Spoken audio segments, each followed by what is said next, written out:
اعوذ باللہ من الشیطان اللعین الرجیم، بسم اللہ الرحمن الرحیم۔ ناظرین السلام علیکم۔ شب قدر کے اعمال کو ہم بیان کریں گے کیونکہ شب قدر ہے۔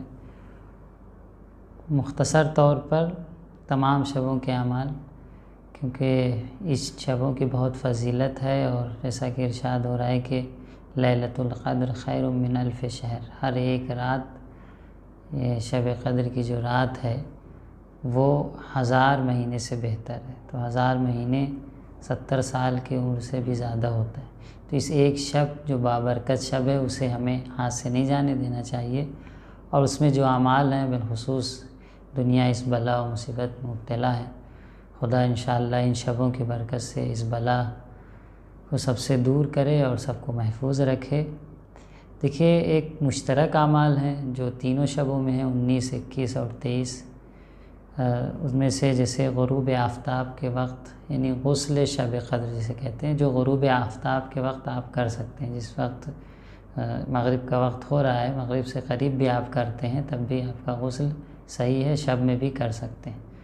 تو یہ مشترک عمل ہے، تینوں راتوں میں ہے۔ اس کے علاوہ 2 رکعت نماز ہے۔ پہلی رکعت میں حمد کے بعد 7 مرتبہ سورہ توحید، سورہ قل هو اللہ احد پڑھنا ہے، اور دوسری رکعت میں بھی سورہ حمد کے بعد 7 مرتبہ سورہ توحید یعنی سورہ قل هو اللہ احد پڑھنا ہے۔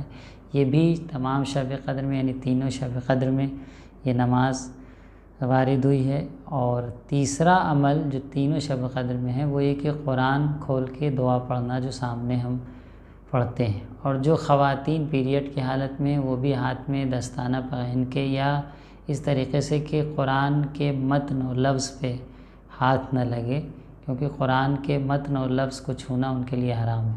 جلد وغیرہ چھونا مکروہ ہے، تو بہترین راستہ ہے کہ ہاتھ میں دستانہ وغیرہ پہن کے یا چادر کے اندر سے آپ قرآن کو پکڑیں اور یہ عمل انجام دے سکتی ہیں۔ دعا پڑھیں، اور دعا پڑھنے کے بعد دوبارہ قرآن کو سر پہ رکھیں اور واسطہ دیں، بک یا اللہ، اور پھر بک یا محمد و علی و فاطمہ و حسن حسین، اسی طریقے سے 12-14 معصومین کا واسطہ دے کر دعا کرنا ہے۔ اور ان شبوں میں یہ بھی مستحب ہے، تینوں شبوں میں یہ عمل مستحب ہے۔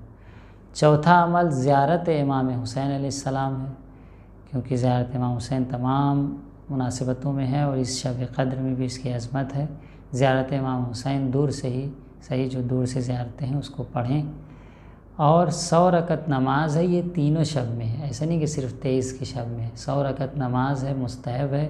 جن لوگوں کی قضاء عمری ہے، ان کی عمر کی نمازیں قضا ہوئی ہیں، تو وہ 100 رکعت کے بجائے وہ اپنی قضا نمازیں ان شبوں میں پڑھ لیں، انشاءاللہ وہ 100 رکعت کا بھی ثواب ملے گا، ان کی نماز بھی قضا جو ہے وہ بھر جائے گی۔ تو ان تینوں شبوں میں 100 رکعت نماز مستحب ہے، اور اس 100 رکعت نماز کی جگہ پر جن لوگوں کی قضا نمازیں ہیں، قضاء عمری ہے، وہ اسے بجا لاتے ہیں، انشاءاللہ دونوں کا اجر ملے گا۔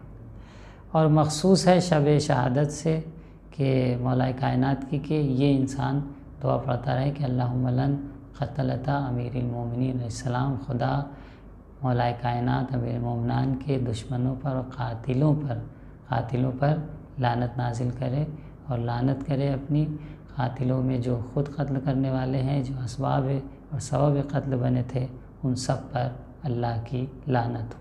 تو ان شبوں میں دعاؤں میں حقیر کو بھی یاد رکھیے گا، اور ان اعمال کو بجا لانے میں پوری کوشش کریں، تاکہ انشاءاللہ ان شبوں کی برکت سے اللہ ہم سے تمام پریشانیوں کو اور خاص طور پر اس وبا کو ہم سے دور کرے۔ السلام علیکم ورحمۃ اللہ وبرکاتہ۔